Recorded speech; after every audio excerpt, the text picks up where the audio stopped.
Welcome to Voices in the Wilderness, conversations about church and leader health. Thank you so much for listening. We encourage you to keep the conversation going. Voices in the Wilderness is brought to you by Preparing for Amazement Ministries, where we empower and equip churches and leaders to create lasting and transformational health.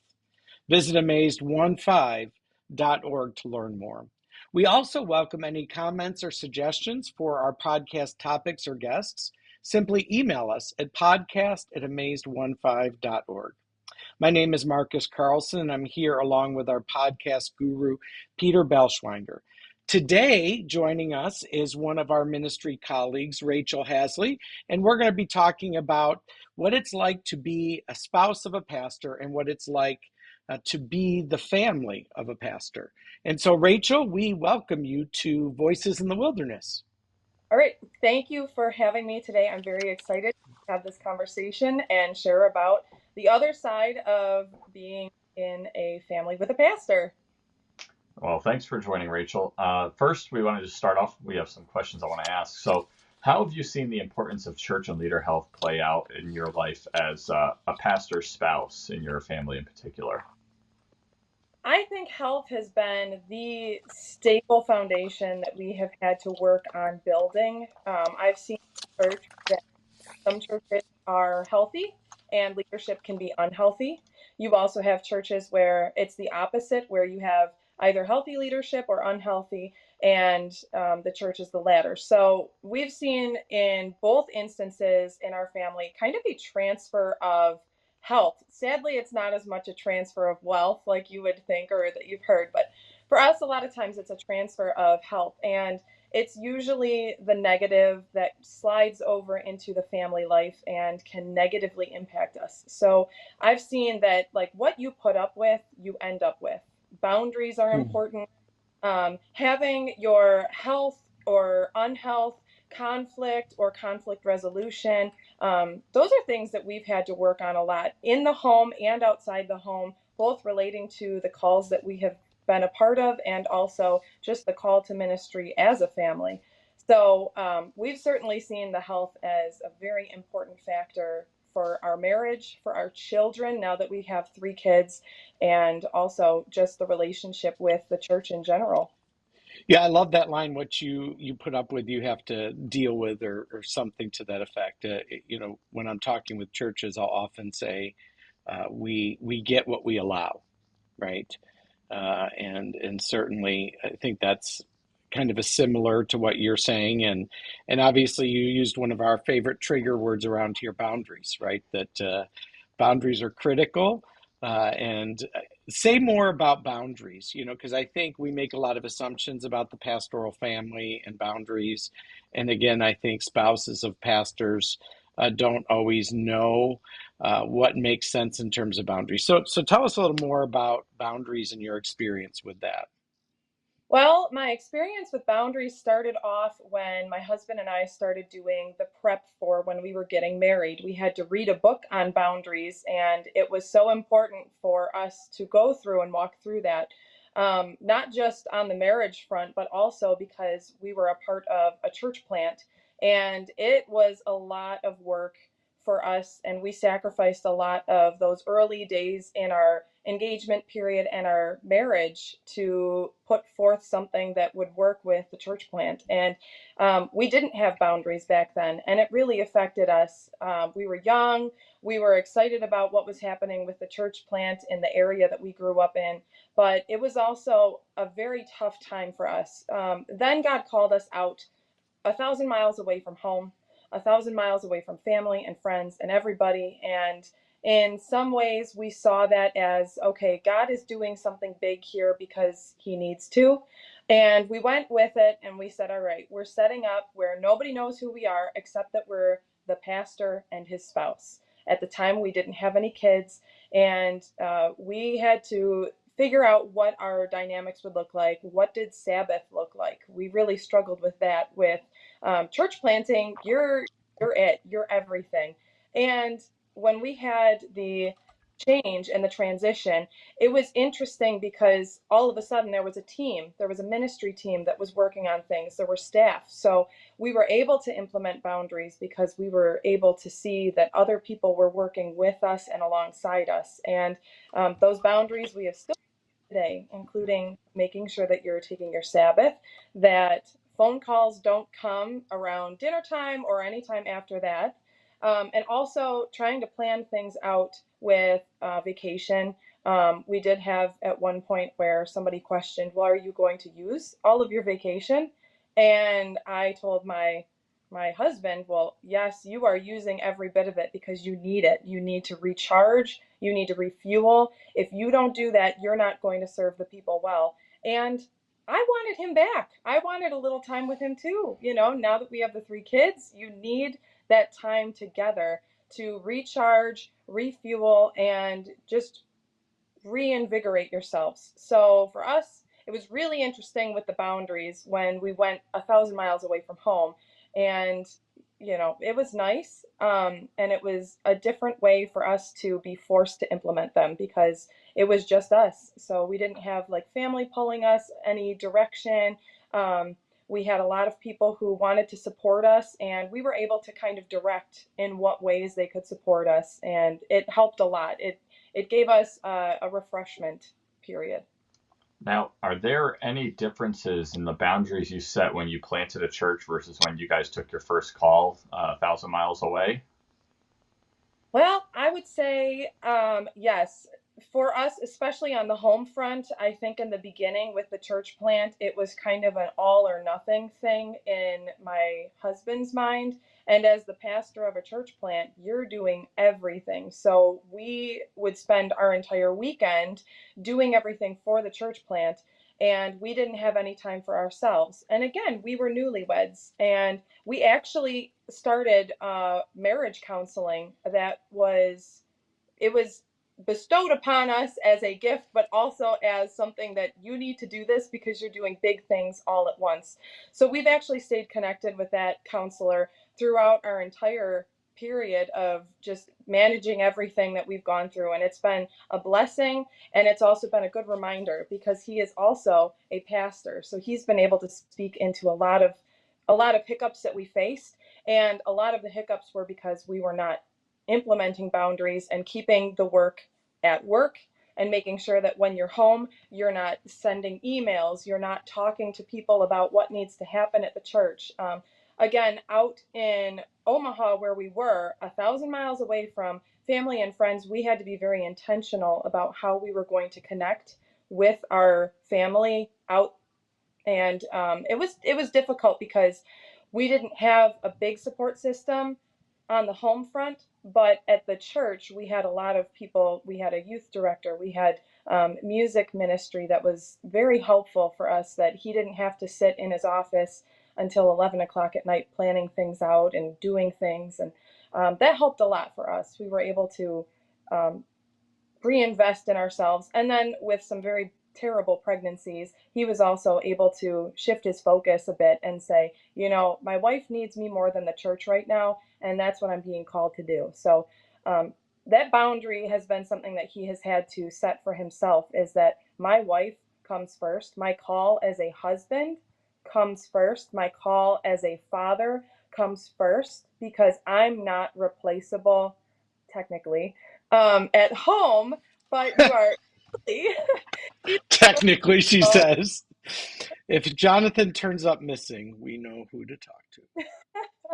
But you know, your home is really the first place where most of your ministry happens, to your spouse, to your kids.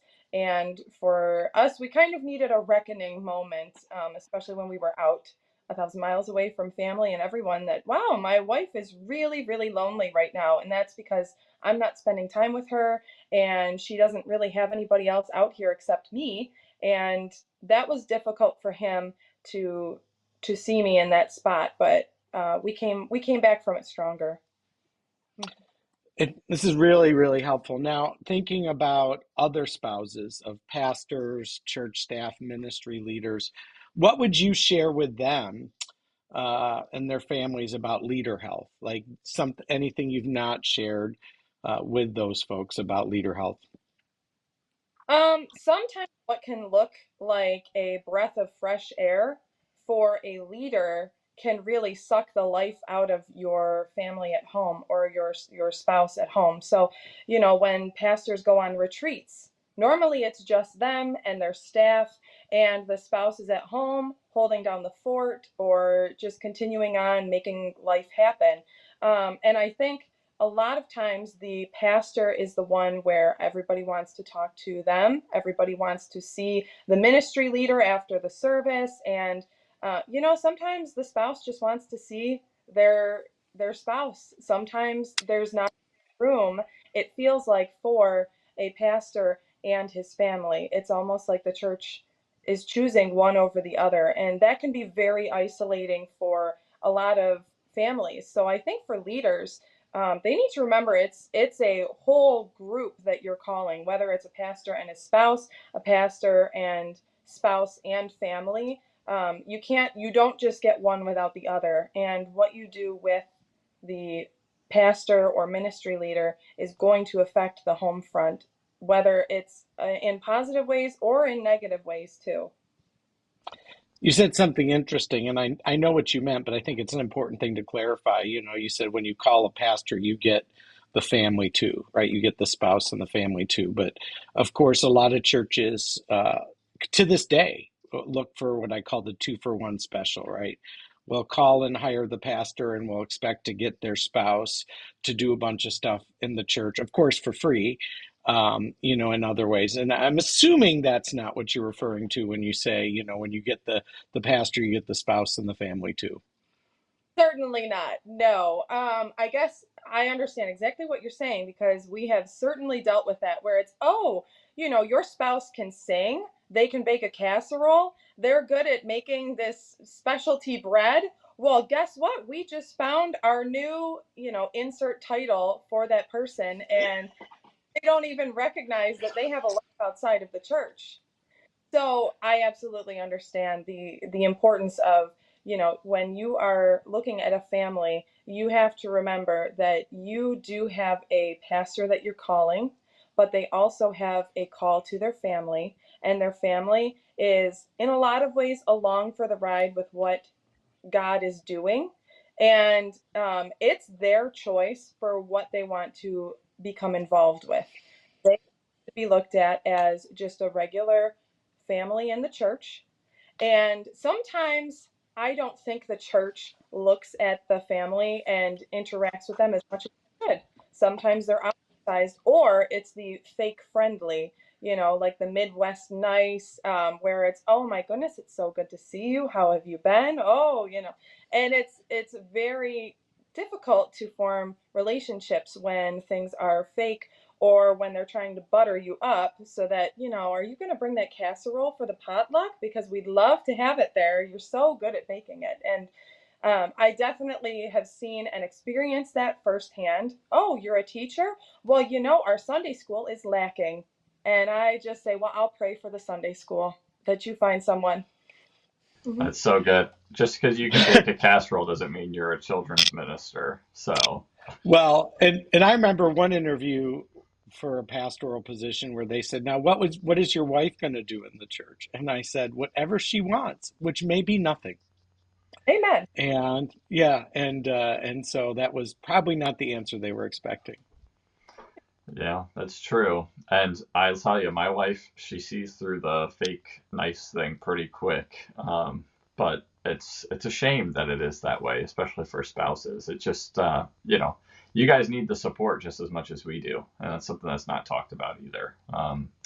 And there are some genuine people I think you'll find in the church that will genuinely come alongside you and support you. It just may take a little time to sift through that. But Absolutely. uh, I want to ask our last question here. What would you share with churches about church health as it relates to the pastor's family? Mm. With a pastor's family, we're just like any other family. Sometimes we have a lot going on, and that can affect how the pastor is doing. It can be anything from, difficulties for the kids in school, or it can be, the the spouse's job that is really taxing and draining, and the pastor comes home and then has to minister to the family. Where um, I think people don't give enough leeway for a pastor and for the family, where they're going to have troubles too. And sometimes it makes really good sermon content.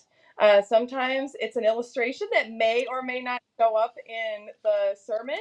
But a lot of times, what I think we see is that, there can be unhealth in the family, and there can be unhealth in the church family too. But good things can still happen, good things can still be produced. Um, God tells us life is going to be this way, that there will be good because he is with us, but there's also going to be bad because ever since Eve took that apple, and we are living in a broken, sin filled world. So I think it's a benefit for the pastor's family to have a healthy church, because it will flow back into the pastor and be able to not drain them when they go and work at the office or have phone calls or have conversations. But I do see that for a lot of people, we think that we have to stay in a place of unhealth. We think that we have to just try and cultivate whatever we can. And, sometimes we're called to do that. And other times we are called to do something different. So I think there's a lot of freedom. There's a lot of exciting, I heard the term before, vibrant churches that have a lot to offer. And there's a lot of ministry leaders that are vibrant and have a lot to offer too. But we all come with different stories. We all come with different ideas and ways to do things, getting creative. But I think overall, when we look at ministry, it is something that we all want to work together on and grow towards health. It's something that we're all called to do. And for a ministry family, they just need that extra support. Churches can come around them. And I think for pastors too, they need to ask for help when they need it, and make sure that they're open to when a church is coming around them. We've had really, really awesome people, Peter, like you were saying, come around us and support us in our darkest days. And, they saw me when I was having some very detailed discussion with some home health nurses, and they were so loving and supportive. And that was really when I got to see the hands and feet of Jesus, as they were with us in our darkest times. So always, for the ministry leaders, be open to when people are doing that. And for the families, definitely have your ears open, eyes open to see what Jesus is up to, because he will send people in every congregation. There will be the good people, there will be a few bad, and we have to pray a lot about how to handle that. But there's a lot of good people too, who are really just wanting to share the love of Christ and walk alongside us and support us, because they know it's tough too. I appreciated, that you blamed that whole Apple thing on Eve, by the way. So, but some of our listeners might disagree with that theological assessment. One of the things I learned early on, thankfully, from having my wife proofread almost all of my sermons, is, that family stuff as sermon content requires prior approval, prior Mm, authorization. And so I think that's important. And I think one of the things, like having been a pastoral family and having my family experience some very serious trauma from that, it's hard living in the fishbowl. And I think that's just something for churches to realize, that, yeah, pastoral families are just families too. Unfortunately, they feel like, and in some ways, live in a fishbowl. And so, how can we be sensitive to that? How can we have expectations of a pastoral family that are, no different, perhaps even more gracious than we have of our own family, or other families? And so, I think some great thoughts for here, and certainly something I think we can keep talking about. So, Rachel, we appreciate your perspective on this, for coming on the podcast and sharing your thoughts on this, because a huge part of leader health and church health is how we take care of families, how we take care of our own families as pastors and church staff and ministry leaders, but also how churches do this as well. And again, if you all have suggestions for guests, for topics, we encourage you to email us at podcast@amazed15.org. Again, thanks, Rachel, for being here. We thank you all for listening. And please keep the conversation going. Voices in the Wilderness, again, is brought to you by Preparing for Amazement Ministries, where our hope is to empower and equip churches and leaders to create lasting and transformational health. And of course, you can visit our website at amazed15.org to learn more. And please subscribe, share the podcast. We're planning on posting every 2 weeks, and look forward to all the ideas and suggestions you all bring as well.